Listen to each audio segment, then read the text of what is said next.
For the Ampachat Dinim on Disya Bat Mesoda. Memchet Amudbet at the Mishnah Rabban Gamliel Omer Shalosh Nashim Nashot Kechad. You know that it's true that kneading your dough will become chametz, but is that instantaneously? No. And even though the oven is small, you can have up to 3 ladies at the same time making their matzah. They're making their matzah, they have the little piece of dough, they're making their matzahs, b'tanur echad, zo achar zo, one after the other. So you're going to make your matzah, you're going to wait a few minutes, because the time that lady number 1, her matzah is going to get out, your matzah number 2, you're going to put it in, it's still okay. That's still not enough time, even up to 3 people. 4 people, a fourth person waiting for the first one to finish might become chametz. But up to 3, Rabban Gamliel says you're good to go. 3 people, even though you're waiting in line for the second and first, for the first and second person. That is Rabban Gamliel. Chachamim omrim shalosh nashim oskot bebatzeh kechad. No, they're all ke'echad. It's not like that.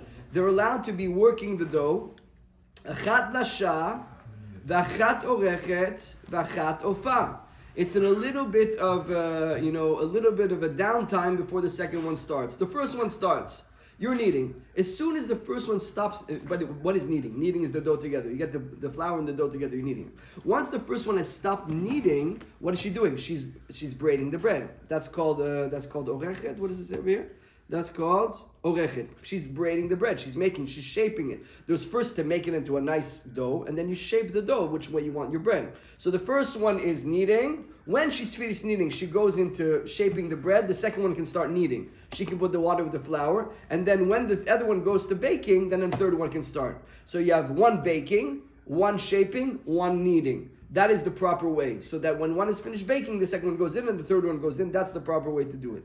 That's according to Chachamim. Rabbi Akiva Omer, Lo kol anshim v'lo kol ha'etzim v'lo kol ha'tanurim shavim. No, listen. There's different ladies. There's quick ladies. There's slow ladies. There's good ovens. There's hot ovens, cold ovens. There's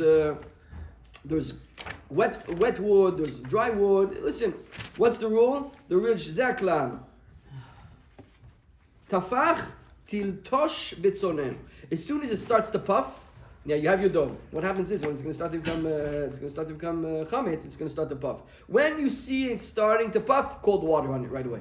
The cold water gives you a little bit more time. So Rabbi Akiva says the rule is you can do 3 people like we just said now. 1, 2, 3 in a little bit. How do you say dekale? You have one that's a little bit offset from the first one. But the rule is if you see the dough is puffing, make sure you put a little bit of water to be able to cool down.